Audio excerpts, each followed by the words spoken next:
Hey y'all, just wanted to let you know that there is a technical difficulty in the first 10 minutes with an echo, but it is cleared up relatively quickly, and I hope you still enjoy the debate. Okay, from beautiful East Tennessee in the foothills of the Smoky Mountains, you are listening to the first ever live stream of the Sherry Voluntary Show. And I do appreciate you spending your time with us today. We have a special debate tonight, of course, and that would be between these two lovely gentlemen here. On the pro side. One of us more lovely than the other. Thank you for the compliment. I wasn't asking for it, but I'll take it. You're asking for it, Remso. Anthony, how's your mother? How's sweet mother doing? She's wonderful. How's your mother? Absolutely fine. I've taken over the circus. On the pro side, we have. How's your mother? My mother is wonderful. Thank you very much. So Remso Martinez, of course, many of you know him. He is a journalist and an Amazon best-selling author of Stay Away from the Libertarians. His latest book, How to Succeed in Politics and Other Forms of Devil Worship, is available now at Amazon as well. Is that correct, Remso?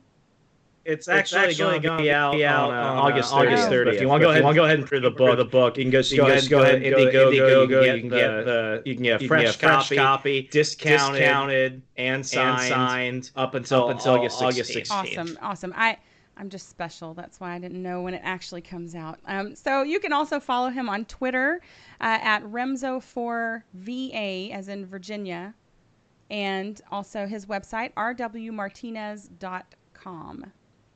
And our other wonderful, lovely guest is in opposition is Mr. Antony Sammeroff, and he is the co-host of the Scottish Liberty podcast and author of Universal Basic Income, For and Against, with the foreword by Robert Murphy, which you may know as Bob, and I thought was very hoity-toity of you. He is also a therapist and self-help author and hosts the Be Yourself and Love It podcast, which covers topics relating to personal development. You can download his free ebook, Procrastination Annihilation, at beyourselfandloveit.com/do-it. So welcome to the show, guys. Thank you. Thank you, Sherry. A real honor. I'm sorry? To be on the inaugural edition of the live stream. Sherry. I know it's a lot of firsts. Oh, Daniel, the producer, we lost Antony here. So give us a second. Sorry, guys. Okay, shall we continue? All right, great. Thanks for hanging in, guys. So Remso was saying he's torn between his libertarian Puritan principles and the realities of living near Washington. Continue. Yes, so Dr. Sammeroff. So essentially what I was saying was, UBI has always been one of those strange things where it is really a policy without a party. It's a policy without partisanship. I've seen Marxist defenses and Marxist againsts and everything else. I've seen libertarian cases for and libertarian cases against.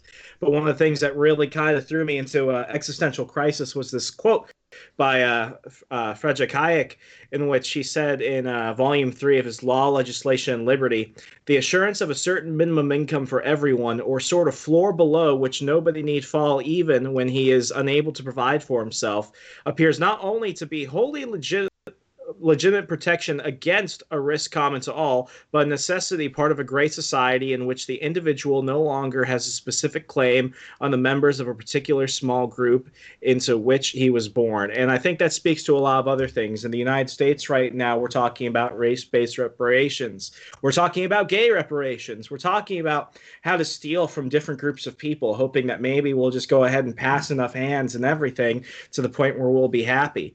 And when you look at the existing welfare state, when you look at these cultural issues, which I think a lot of libertarians tend not to focus on, the cultural aspects that is a society, I have always thought that, maybe universal basic income, while I don't believe it would cure everything, such as inequality, because, the guy that will invest his $1,000 or the guy that will save his $1,000 is right next to the guy who will spend his $1,000 on hookers and blow. I do always think it was the most convenient policy, because what it forces people to do is to be individually responsible for themselves. So as we look at our country right now, where jobs are going to be automated away, and I understand that you have a chapter about automation, which I went over, and I'd love to discuss it with you.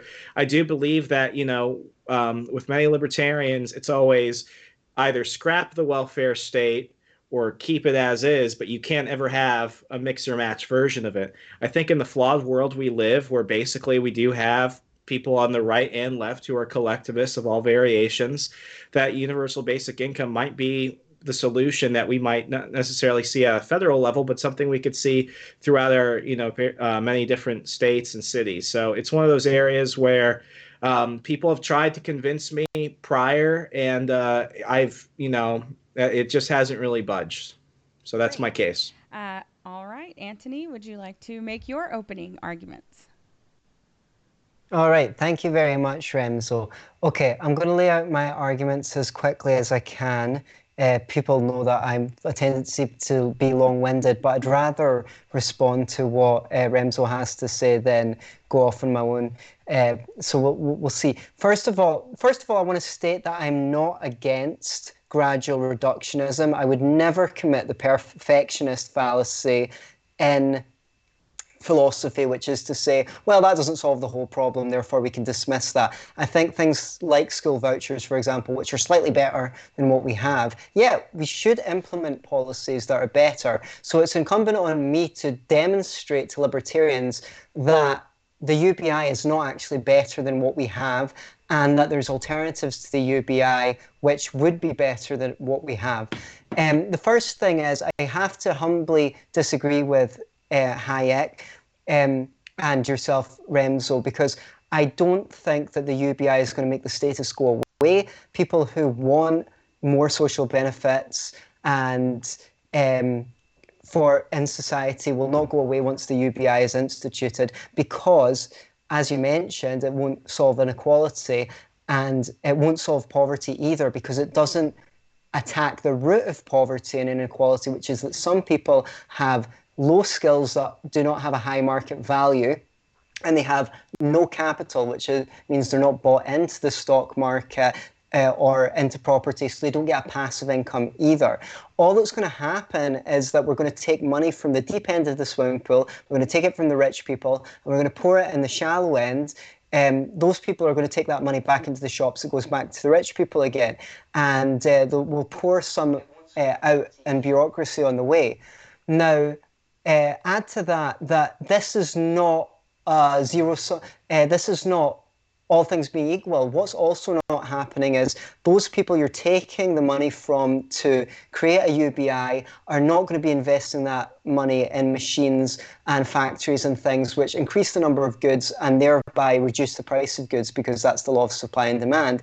It's only so much time before people start saying, well, I'm disabled, I should have a higher basic income, I'm a single mother, I should have a higher basic income. And that's going to sound plausible to most people. What's the problem with that? I mean, why shouldn't a single mother get a higher UBI? Well, then we've got rid of one of the best virtues of the UBI, which is that it's meant to get rid of bureaucracy, and we're meant to be able to get rid of the public sector workers who are meant to be monitoring this. No, it's going to grow arms and legs like a tentacled octopus or an anime demon. The less said, the better. Right. I want to say two more points. At least, 2 minutes time permitting. Okay, 1 minute per point.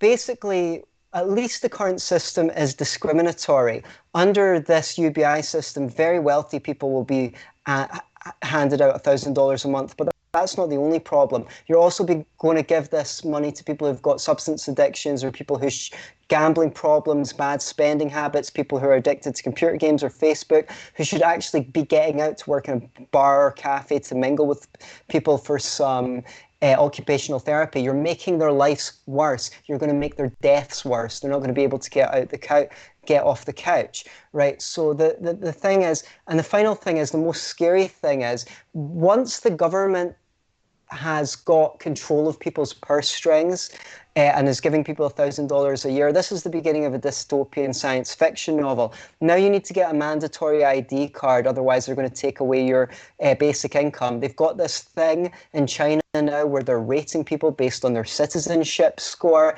Pair that with the UBI, they're going to threaten to dock people's UBI. Martinez is going to find himself in a problem because of his libertarian activists say they're going to call him a political dissident and take away his UBI, and so on and so on. They're going to use this in the future to push people in certain directions. So I think this is a very, very scary idea, the government having control of people's purse strings, because people are going to be de-skilled by this. They're going to have even less marketable skills, and they're going to be dependent on the government. And that is a very, very precarious situation to be in, because that money can be taken either way. So if we're going to think of a libertarian solution for poverty traps and government bureaucracy, the easiest way to do it would, instead of instituting a UBI, you just pass a law that says for every dollar you make, you lose 50 cents of benefits, or here pounds and pence, rather than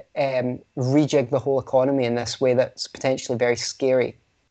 The idea that we have to either scrap welfare or keep the current system is fallacious. No, there is a halfway house. We just don't take away all people's benefits all at once. We just say for every dollar you earn, you lose 50 cents of benefits. That's your time, darling.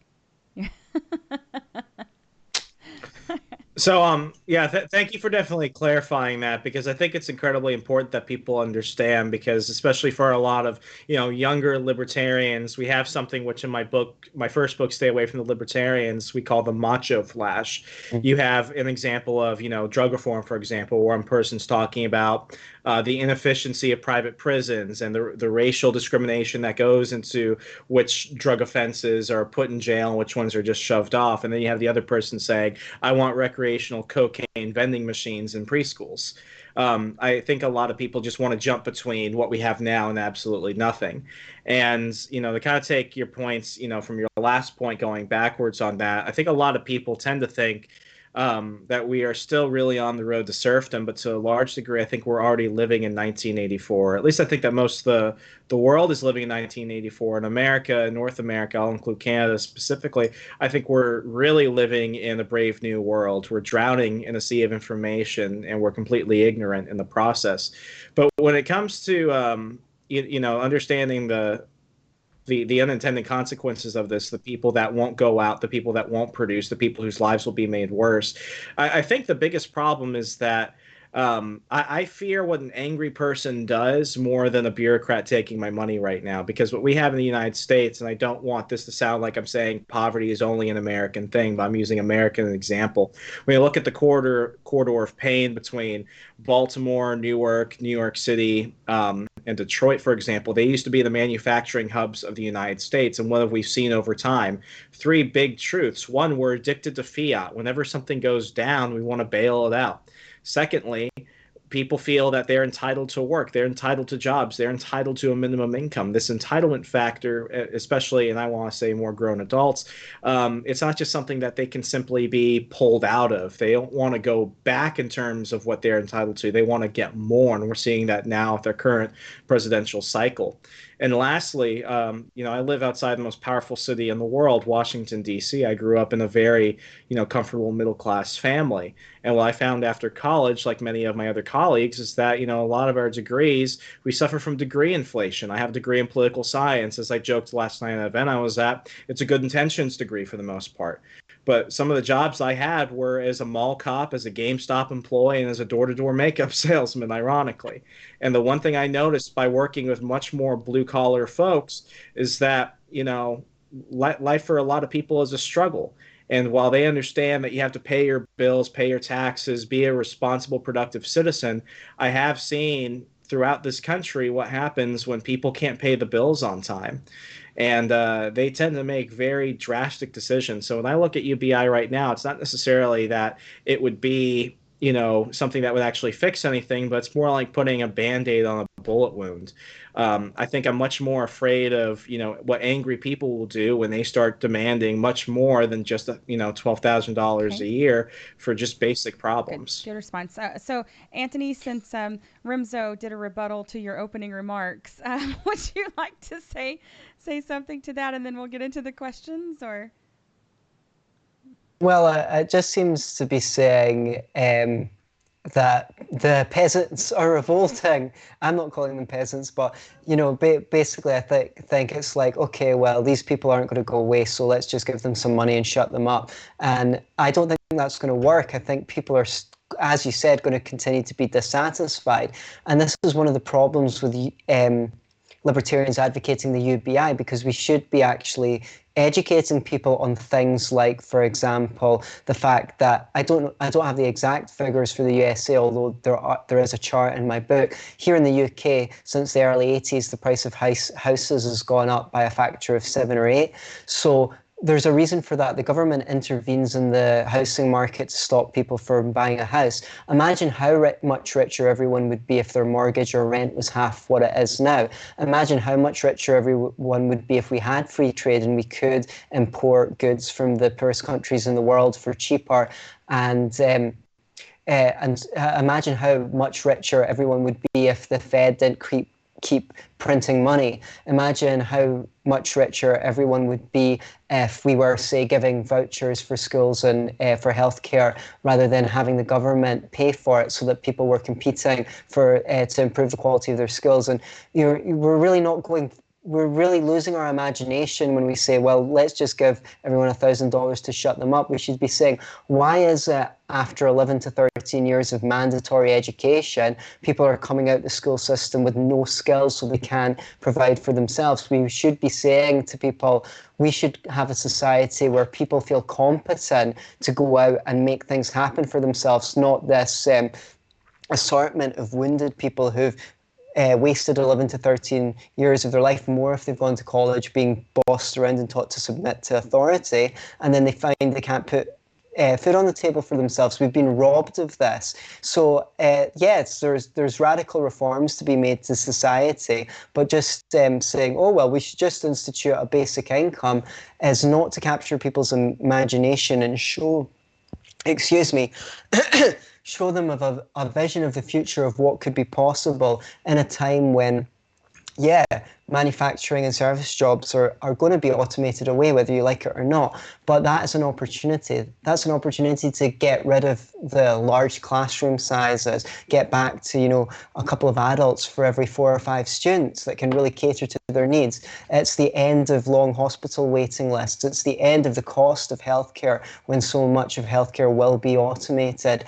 It's the end of old people languishing alone in their houses. Because all the manufacturing jobs are gone, people can actually go into their community and be there for the vulnerable and spend time with them, spend quality time with them. And, we may get to the point where we've reached a post-scarcity society where as soon as you imagine a Coca-Cola, it appears in front of you like the replicator in Star Wars, Star Trek. But we're a while away from utopia, and the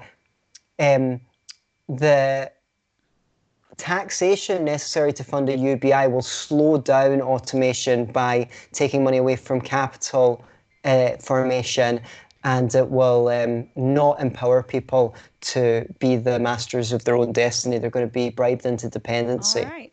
Well, we'll move on to the first question then, because that is something that I want to ask you guys about. And we'll go to Remso first. With the rise of artificial intelligence and the automation it will bring, it's often cited as the biggest reason that a universal basic income is going to be necessary. So, will AI actually make UBI necessary? And if not, what will happen to those displaced by the automation economy, in your opinion? So I'm glad that we're touching on the automation question, because this is something that I've only recently begun to really look into. The fact that we have 15 million Americans right now who are directly dependent on the service industry, the manufacturing industry, and just trucking alone. Slowly, what we're seeing through automation, through the self-serving kiosks, through the potential of self-driving vehicles, is that a lot of these people are going to be displaced. I thought that there was nothing more callous than when you had a lot of liberal journalists back in the 2016 presidential cycle who were attacking West Virginia coal miners, and coming from Virginia, having a girlfriend whose family was born and bred in West Virginia coal mines. It really did bugged me when you had all these liberal academics that were saying things such as, learn to code. For a lot of people, this just isn't the case. We also see this in terms of a lot of, I call them the National Review conservatives, who talk about Social Security. I believe that Social Security is a Ponzi scheme. It's evil. There's no discussion about that. But when we talk about, just eliminating all everything that you have to pay back for Social Security for people that have paid their entire lives into it, just scrap it and start anew with nothing. It's very easy for a 64-year-old white collar guy in Washington, D.C. to retire at 64. He doesn't need the Social Security. But what do you say to the guy that's been working in a coal mine, for example, or working in manufacturing? He's been breaking his back to support his family and didn't have the money saved. He was banking on 401k. He was banking on that Social Security. So I think we need to understand that there are people that aren't necessarily as prepared as us. I think with libertarians, we spend a lot of time talking to each other, but we often don't really listen. I think listening is a big term to the people that don't think like us. In terms of automation, a lot of people say, oh, this is no different than the Industrial Revolution, but to a certain degree, I'd say it's farther than that. It's happening at a much faster pace. More people are going to be displaced at a single time within the next decade, as many are thinking. And the big problem that we're going to see through the rise of technology and artificial intelligence is this. It's good to be better than other people, but how can you be better than perfect? I think we're going to have to ask ourselves that, because, everyday people going from financial traders to hedge fund managers are going to be put away to machines. We're already seeing that in journalism for the most part. I work in media, and, instead of having actual human curators, now we're going to algorithms. We're trying to appease social network platforms instead of people.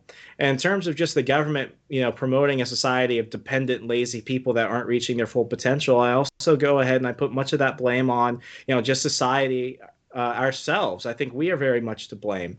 Capitalism is being eaten by its consumers to a large degree. In a debate I had with my friend Logan Albright from Free the People, I spoke about, sex robots.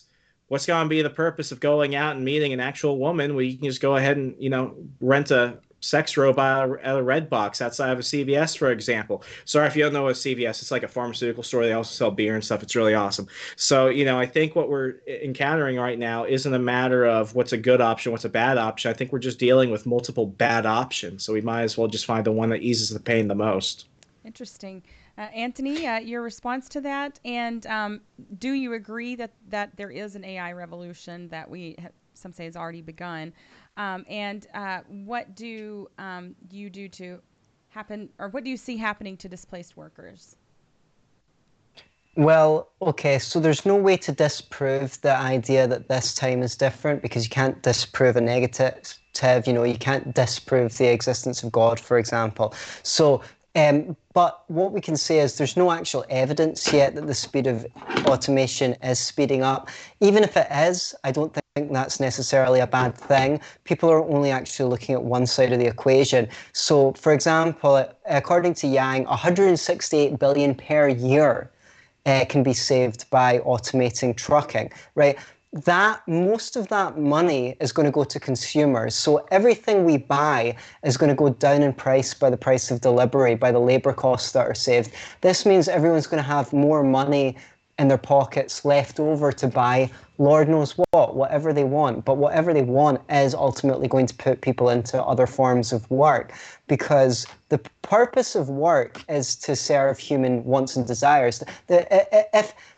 If everyone's poor, that means there's tons and tons of work to do. If everyone's rich, then you can maybe make an argument that there's no work left to do, because the goods and services are so abundant. Just like the charity shops are giving away clothes. Buying a garment used to be a once-in-a-lifetime event. Now they can't get rid of all the clothes they manufacture, so they just give them away. I was in India in an internet cafe there was a computer with Windows XP on it. They probably got it for free or for next to nothing in the internet cafe. Well, you know, our laptops are going to end up there. It's going to get to the point with automation and AI that goods and services are so abundant that the people will buy machines to go out to work for them, and they'll take the wage. Because if someone has a machine that their intention is to make stuff whatever people want to buy. Now, if that machine, if those goods and services are so abundant, that person's not only going to have to give away those goods and goods because they don't want them sitting in a warehouse where they have to pay the overheads for the warehouse. They're going to have to give them away. They might even have to give away the machines they use to manufacture those goods. So I don't think we really have something to fear for automation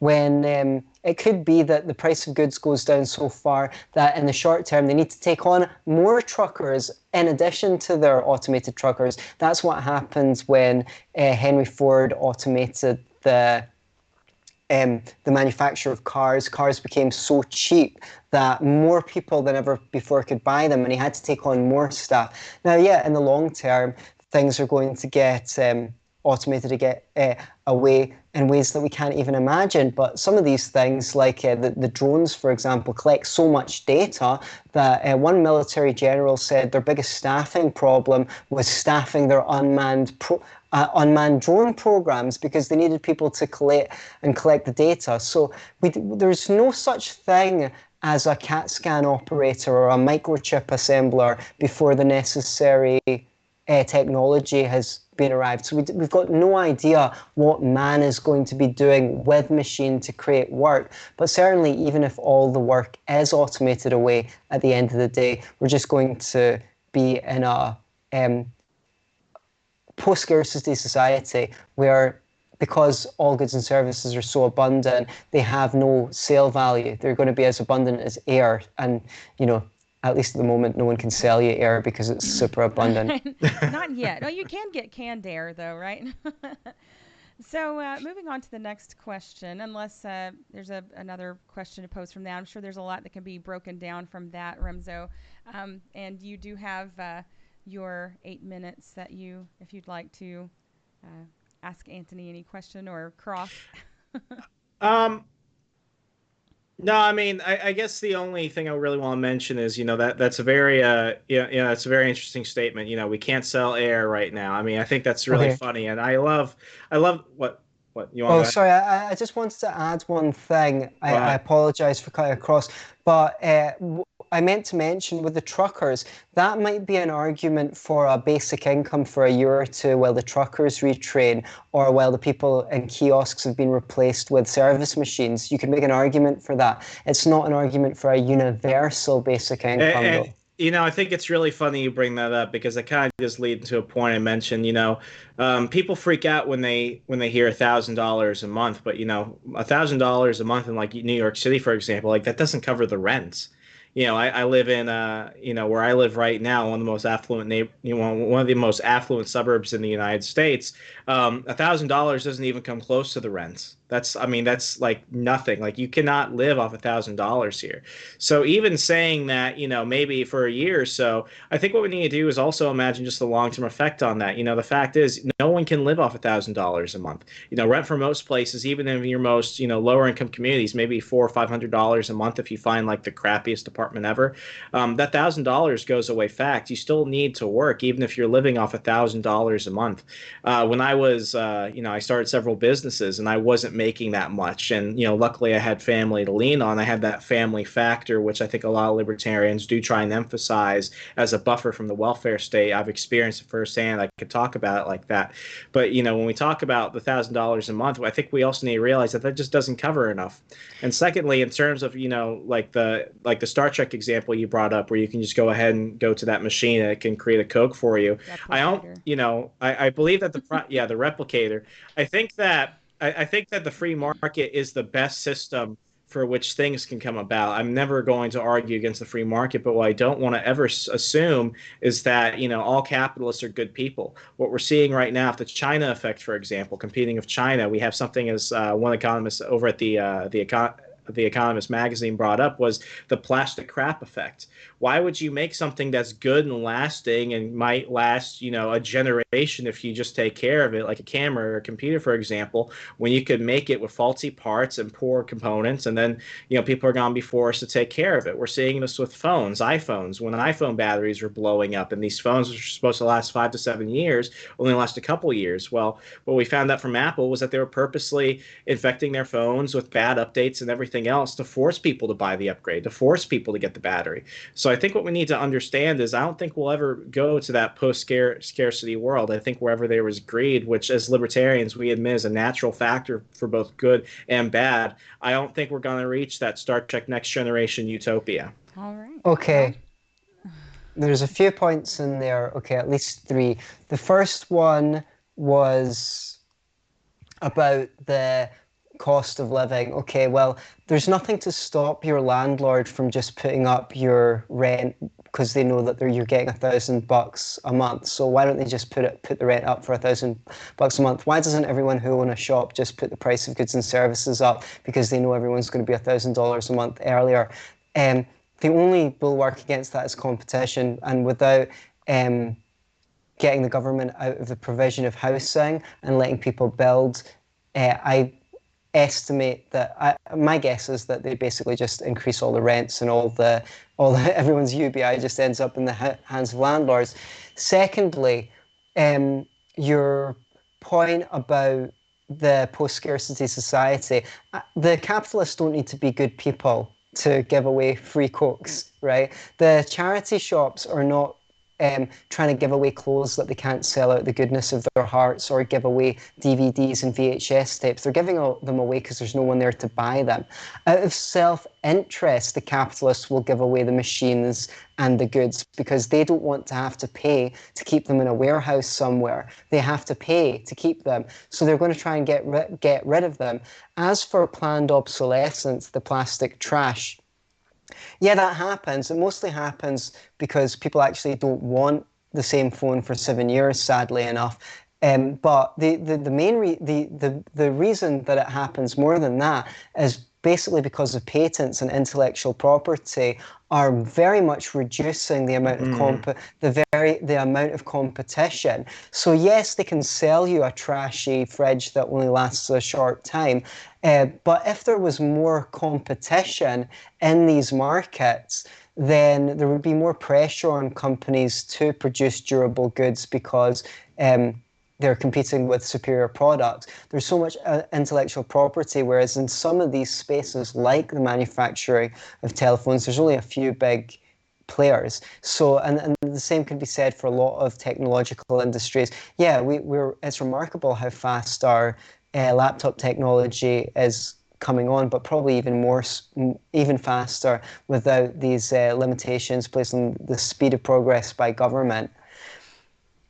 I guess I'll ask you a question. Okay, so I'm presuming that as a libertarian, your ideal is to have a lot less government and a lot less need for government than, say, we have just now. Am I correct? Yes. Right. So what I would like to know is, how is the universal basic income going to be a stepping stone to us having less government? Because the way I see it, once it's instituted, you're very unlikely to be able to get rid of it, and I don't see how it's going to help scale back other programs either. Sure, can I answer that? Go ahead. It is one of the questions I have further in the show here, but you can go ahead and answer that. Yeah, I mean, the biggest thing in this, if we look at strictly, Matt Zielinski over at the Cato Institute actually wrote a fascinating article about this back in 2014, where he actually wrote a very criticized, I'm not saying it's the best argument for a libertarian case for universal basic income, but, one thing that he does mention is, the size of the current welfare state. It's funny, when you look at the welfare state, if you're a government employee, the welfare state is basically government welfare for government employees in a way. That might not make sense, but just bear with me. If we just go ahead and look at things the way they are now, our current welfare state is impersonal. It's ever growing because of the rise of the amount of progressive states, which are on their own trying to go ahead and raise minimum wage, raise benefits, give it to people who aren't even citizens, for example, which only is going to throw out more taxpayer money to non-tax paying people. And, you look at this, the government is terrible at many things, but as someone that understands how constituent services works, having worked for congressmen and other local representatives, I do understand that when grandma calls to get her Social Security check and she calls the congressman, the Social Security check gets there. Government sucks at many things, but when it comes to paying the bills, at least for constituents, they tend to do that on time. What I look at when I'm thinking of a reduction in the welfare state is you're cutting, I think the rough number was about 9 million federal employees that just work for welfare programs, everything from WIC to housing to unemployment, you name it, it's there. I would rather live in a world where those people are in the private sector and we just have a smaller body of people, maybe even automated, who are sending out those checks. Right, that sounds lovely in theory, but those 19 million public sector workers are heavily... 19 million? I thought that's even worse than I said. I thought, did you say 9 million? I said roughly around 9 million. Yeah. Okay, I'm just taking what you said. Sorry, I maybe misspoke. It's all good. It's all good. Those 9 million public sector workers are heavily unionized, and hell no are they going to go and just get fired. They're going to kick up a shitstorm, as they, as the French say, if you try and take away their jobs.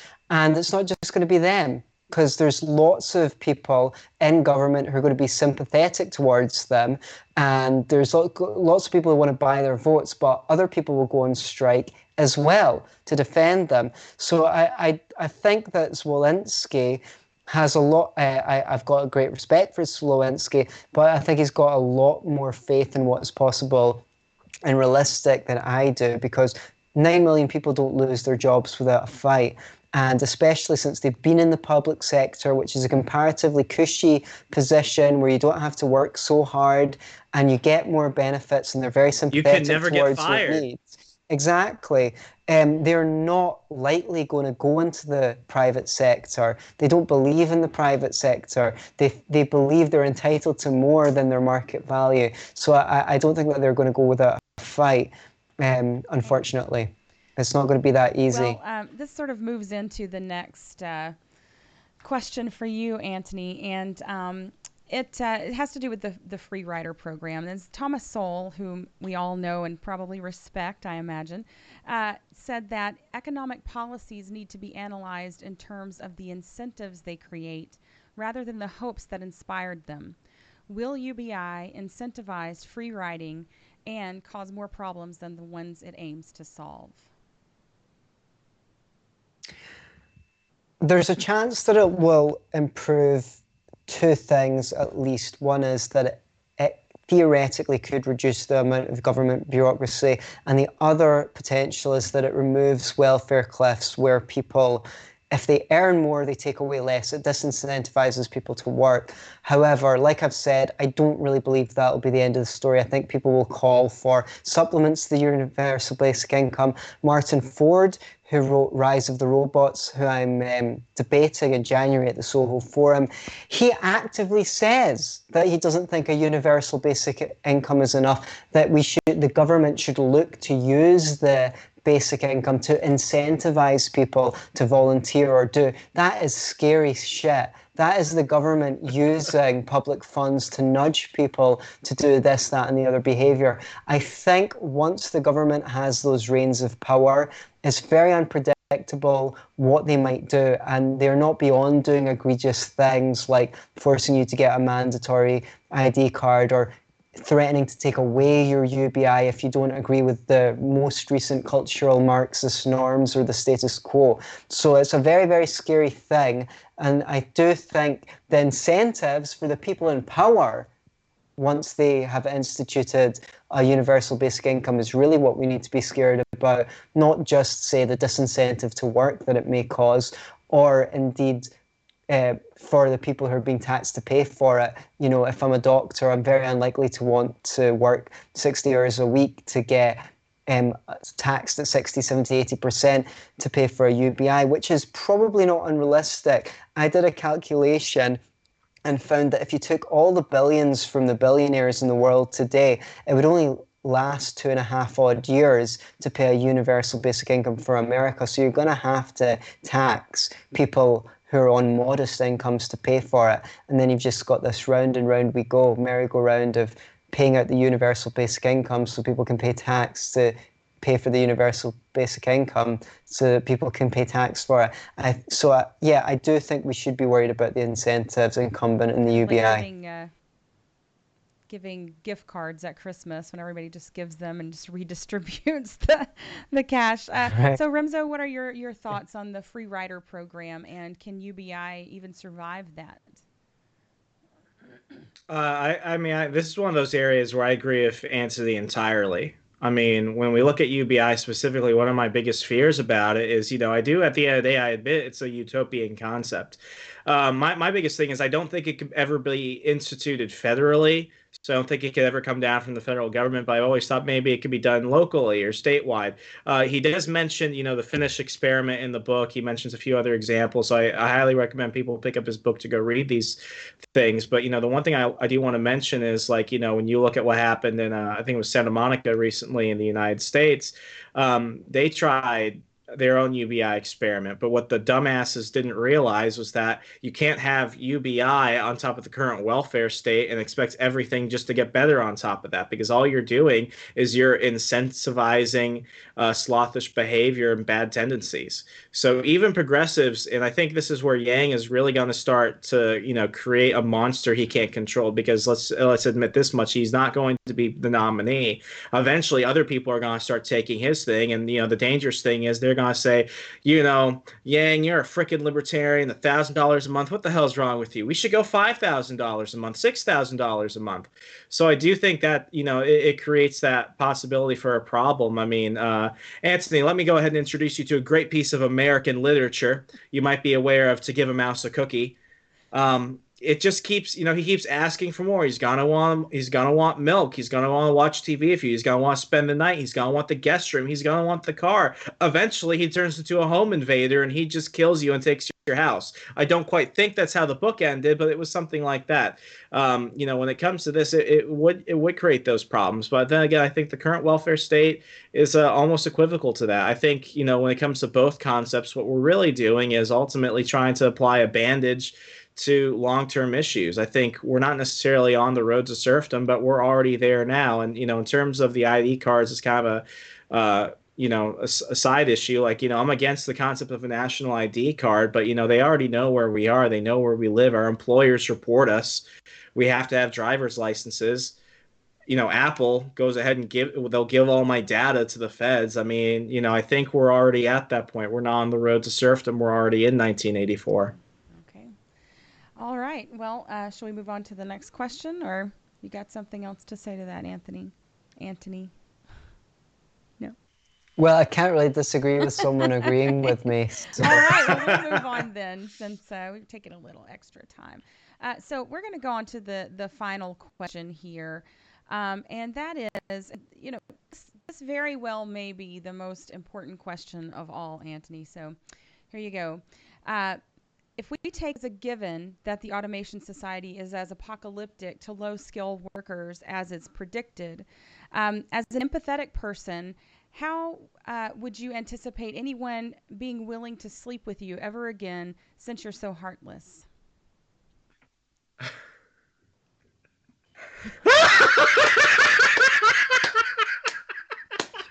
Just curious about that. Why do you hate poor people?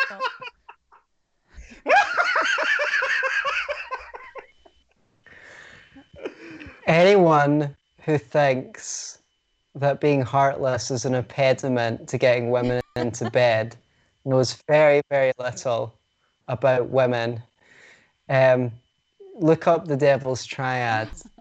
The good guy never gets the girl. The bad boy always gets the girl. So I reckon if Remso wants to get some by the end of the year, he should probably join my side and come over to opposing the dark side. yeah, Are you let's assuming have that's a the problem for me? Are three you assuming that's a problem? libertarians. Well, Rem, what everyone assumes it's a problem for you. uh, So, I can only say, when it comes to the opinion of the ladies, at least, let the poor starve on the street. Amongst guys, obviously, a couple of pints. We like drinking beer and discussing how to put the whole world to right. That's what we do, guys. okay. All right. So, Well, good answer. And to get back to being just a tad more serious, I'm glad that you found that funny, Remzo. All of this UBI stuff, is that really just your liking of that? Is that just virtue signaling to get hot socialist girls into the liberty movement? there are hot Well, that was socialist the second girls. question. I Are mean, there hot every socialist girls that aren't actresses or y- politicians? you know, all the ladies need love, and if it works, it works, and that's all I've got to say about Oh, that. oh, okay. Okay. That's all. If it works, it works. Yeah, Remso yeah, Martinez. uh, some, all the ladies need love, just not from me, you know. Well, Remso would like to Some of them, dole you out to the ladies on a monthly basis to help them with their issues and to come to a basic love tank filling. right. So, A universal There basic we loving. go. Hey, I'm you know, down. universal basic love it. Okay, I'll pass. I'll pass the ones that I'm not interested in to you, Remso. Okay, I'll have the ones that don't want to talk to you, so it Wow. works out. That's It's a lot of women reciprocal. that are outside the circle, y'all. so, So misogynistic. This is the most misogynistic debate I've ever taken oh, part in. thank This you. has gotten dark. All right. All joking aside, if you'd like to make your final closing arguments, Anthony, you may do so at this time. Ladies, About the whole issue, not just the ladies. all right, okay. I thought it was just to tell them where to contact me What's your if country they're code before they of dial in? passable. Yeah. My basic argument against the basic income is that it's going to increase state power, not decrease it. And there's several manifestations of that. It's going to cause disruption in the economy and stop progress. And it's going to disincentivize work while incentivizing indolence and bad habits. If you do want to create a soft landing for, say, truckers or people who are displaced by automation, the most least worst policy would be to institute some kind of safety net for people who are displaced by automation. That could probably also be abused. It wouldn't be a perfect solution. I think that freeing the market up would allow people to get into employment when you get rid of things like the minimum wage and labour laws that are costly to comply to. Sometimes to employ someone for $22,000, a company might actually be paying 28,000 or 30,000 when you take into account payroll taxes and mandatory medical insurance contributions and things like that. So there's lots of things the government's doing to make it hard for the economy to reabsorb workers who are displaced. If we can get rid of that stuff, if we can get the price of housing back down to a reasonable level, as I discuss in my book, which by the way you should buy off Amazon, if you want your if you want your copy signed, private message me and we'll sort Ladies. something out. Uh, and gentlemen. Oh, But yeah, I think that you'll enjoy the book. It's got a lot of libertarian solutions for dealing with poverty and inequality and the kind of things that people who like the UBI are interested in solving. You can't beat something with nothing, as the old saying goes. So I tried to provide alternative solutions to the UBI, and I tried to go through all the arguments for and against, as well as many as I could find. So it will make you an expert on the topic, I think. So yeah, my closing remarks are basically, please buy my book. spoken like a true capitalist. All right, Yeah, thank Remzo. you. Good debate. I've enjoyed Oh, myself good, immensely. good. Remzo, you may continue now with your final remarks. Thank you. And before I even start, like I do want to mention, like I've been researching universal basic income for several years now. I've written a lot of pieces for and against it, and I like this is honest. Antony has gone ahead and put out probably the most concise understanding of universal basic income I've ever read. You deserve all the credit for this. And no, I mean, thank you for being here and answering my questions. I do appreciate you staying up, this is what it's one something, it's probably two something now. I don't have my phone in front of me to see the time or anything, but I do really appreciate this, and I wish more people have this discussion. But as I've brought up on multiple times, I don't think we're on the road to serfdom anymore. I think we're already in 1984. Back in 2015, I had kind of a horrifying experience with two economists from one organization that will remain unnamed for legal reasons potentially. But we were discussing the Cadillac tax of Obamacare, and what they did was they each showed they're working this together. They were just showing each side of it, so they had to come to their conclusions together. But what they did was they went ahead and they showed the Republican example, which was horrible, and we'd still have the Cadillac tax, and America would still be screwed with the worst parts of Obamacare. Then they showed the Democrat argument for how to deal with the Cadillac tax. It was just as terrible. And at the time, I was about 19, 20 years old. And I looked at these two men, way more educated than me, way more pedigree than me. And I asked them, wouldn't it be simple if we just got rid of this thing? Because it's not going to work. And we could work on, health savings accounts, and we could find other solutions. But we all know that the Cadillac tax is coming. And what they told me was, our job is not to come up with the best solution. Our job is to come up with the most convenient solutions. Wow. And these economic hitmen really horrified me. I wish and I pray that we had 100 Antony Sammeroffs. I wish there were so many more of you, and I'm looking forward to your debate, and I will always support you in your work. But sadly, I think that we're living in a world where it's not going to get any better, and I think that we need to understand what universal basic income is going to do, because in some ways it might benefit, in some ways it's not going to benefit. It's a utopian concept, so I think we need to brace for it. We need to understand it. And what he does mention in his book are these libertarian alternatives. Me, someone that has written a book on libertarianism, someone that's both very well versed in the Austrian school and the Chicago school, there was stuff in there that I was like, well, crap, this is a simple idea. Why didn't I think of it first? I would have loved to have stolen it. So what I'm basically telling everyone to do is read his book, understand it, whether you're for it, against it, because I think we're going to see it in the United States, at least within my lifetime. So I don't think it's a matter of if, it's only a matter of when. So we might as well be prepared for it. Interesting. Go ahead, Anthony. I appreciate the plug. Please feel free to steal any ideas in the book and wholeheartedly. because we write books for a reason, because we want to spread our ideas, and I'm glad that you found it informative and educational. I found it informative and educational to research as well, so I hope I give people a shortcut. Well, I do have one question for Antony. As you were researching this, were there any big misconceptions or big shocking moments that made you question even your own stances on things, or were you pretty stagnant in your beliefs throughout the book? I tried to learn as much as I could about the arguments in favor of the UBI, and occasionally I would keep on coming across extra ones that I knew I had to put in there. I just, there's a lot. What surprised me or was interesting to me is how, when it comes to economics, one thing relates to everything.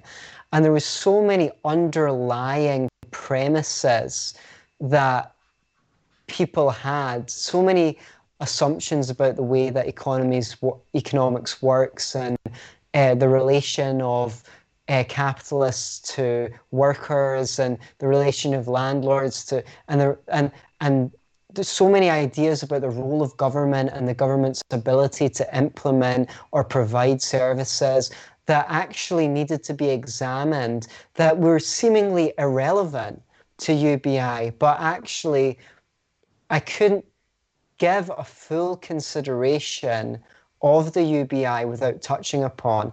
And that was the main, let's say, surprise or area of interest to me. I actually think this is a fine book to give your liberal or progressive friend or anyone who's UBI curious, to give them an introduction to libertarian ideas and to economics, because it touches upon so many issues. And I guess that's also what I wrote it for, to as an introduction to libertarian ideas on increasing everyone's welfare. I was surprised by the breadth of different arguments in favour of the UBI, and that was something that was enjoyable to report. So I think if you're against the UBI, there'll definitely be some surprises in there for you as well. There's always something new to learn, I've found. Thank you. Very thoughtful. I appreciate it. Thank you for being here tonight and doing this. Very really thoughtful question. And I appreciate you being here too. It was really great. Very, very different from my previous debate on the UBI with Michael Munger.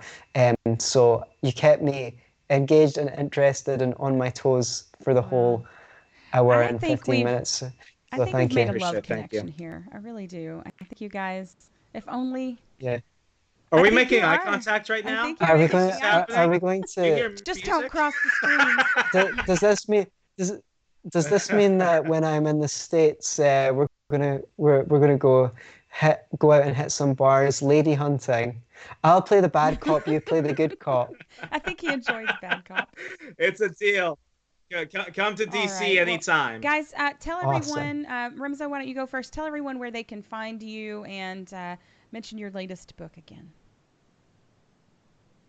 I'm on every platform, but please go ahead and find all my stuff and more at rwmartinez.com. That's rwmartinez.com. My book, Stay Away from the Libertarians, A Comedic Journey to Understanding the Myths, Lies, and Misconceptions about Libertarianism, is available on Barnes & Noble online and Amazon in both Kindle and print. We've got the audio book coming out in mid-August, and my upcoming book, How to Succeed in Politics and Other Forms of Devil Worship, available August 30th on all platforms. It'll be voiced by the one and only Johnny Rocket Adams in mid-October in the audiobook format. It's a fantastic book. It covers, storylines, both fictitious and non-fiction. It essentially rips from the headlines. I think you'll enjoy it. It's a book written for everybody, whether you're a libertarian, conservative, progressive, what have you. If you think there's a problem wrong with our political system, you're absolutely right. I have to say that you have the best titles of any books they're just so good. Yeah. So, Antony, where can everyone find you and what you're doing these days? Yeah, my show titles and book titles aren't quite as imaginative as Remso's, unfortunately. You can follow the Scottish Liberty Podcast on iTunes and other podcatchers. We also broadcast live stream on YouTube, but most people just listen. I also host Be Yourself and Love It podcast, which is a personal development podcast. So if you're interested in improving yourself, improving your life, improving your relationships, improving your communication skills, Be Yourself and Love It. Well, it does what it says in the tin, really. It's not really enough to be yourself. You have to love it. So check out my podcasts. And of course, you can buy Universal Basic Income For and Against. Very unimaginative title compared to Remso's book titles, but it is a good book and it's not very costly on Amazon, so you can get your paperback Be Yourself and edition. Love It. You also have the series that you did on making small talk. And I think that a lot of libertarians really, really benefit from that. Not just libertarians, but... Are you saying that libertarians are awkward? Maybe are you saying that? Socially awkward.